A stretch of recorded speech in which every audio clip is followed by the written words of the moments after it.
Salut les investisseurs, dans cette vidéo, on va s'intéresser au dossier Total Energy. Avant de commencer cette vidéo, je vous rappelle que si vous voulez me soutenir, vous pouvez le faire via un don en utilisant le lien en description de cette vidéo. Pensez à vous abonner à la chaîne pour ne pas rater les prochaines analyses. Alors, Total Energy, le champion français du pétrole et du gaz. On commence tout de suite avec le cours de l'action. On voit qu'il était en faible progression jusqu'à 2020. 2020, c'est le crash Covid, évidemment. Et depuis, la pente a augmenté, donc le cours a augmenté plus vite avec un redressement des prix de l'énergie, évidemment. On va regarder tout de suite ce qui se passe en termes de chiffre d'affaires. On voit que c'est en décroissance de 5,5% sur 10 ans. Donc là, on est sur un métier très très mature, avec des free cash flow élevés. La priorité, c'est financer une transition énergétique et retourner du cash aux actionnaires dans l'ordre que vous voulez, en fonction de si vous êtes européen ou américain.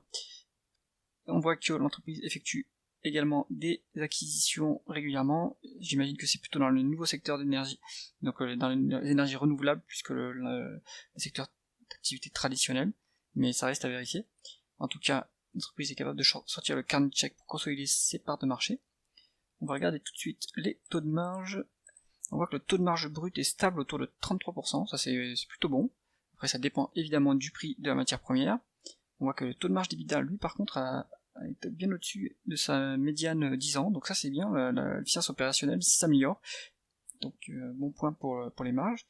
Et le taux de marge nette est assez élevé aussi, à 8,3%, contre une médiane à 10 ans de 5,7%. Donc on est assez éloigné du point mort, la solidité des résultats est plutôt garantie par cet éloignement du seuil de rentabilité. On va regarder tout de suite si l'entreprise arrive à convertir ses free cash flow en bénéfices nets. On voit que c'est à peu près le cas, il y a peut-être 20 milliards de différence.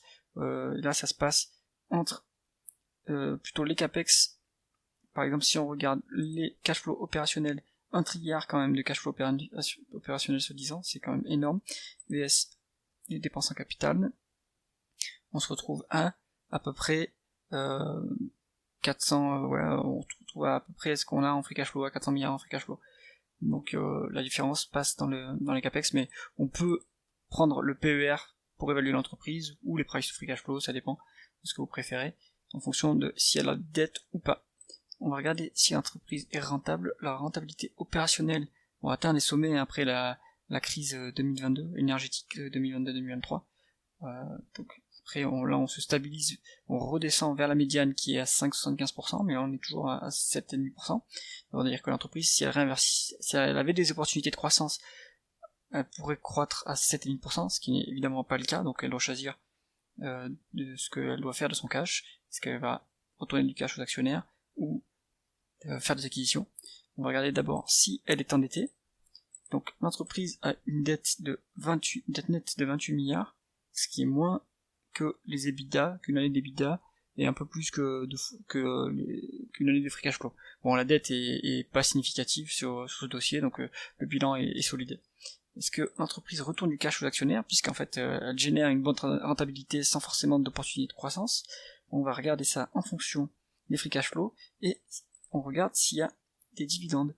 Donc les dividendes représentent à peu près la moitié des free cash flow, ils sont à un niveau élevé à près de 6%, donc ça pourrait intéresser un investisseur dans les dividendes, pas forcément croissant, mais en tout cas un rendement élevé de dividendes, et qui est plutôt sûr, puisqu'on n'est qu'à la moitié des free cash flow, et en plus l'entreprise rachète ses actions depuis 2021, donc ça c'est une excellente idée, ça dépend si la valorisation le justifie, mais on va regarder ça tout de suite. On va se mettre en valeur d'entreprise sur EBITDA, puisqu'il y a de la dette. On voit qu'en médiane on est à 5, c'est ridicule ce niveau de valorisation. On sait que les acteurs américains, par exemple, en multiple à peu près du double. La rentabilité tout court est en fait très intéressante, puisque ça équivaudrait à un rendement à l'heure actuelle à 4,3 à 25%, entre 25 et 20% des rendements d'EBITDA. Donc sachant qu'il faut rembourser un peu de la dette, mais bon, on va dire que l'actionnaire il a un retour sur un rendement de 20%. Après il en touche qu'une partie avec les rachats d'actions et les dividendes, mais là la valorisation franchement c'est cadeau quoi.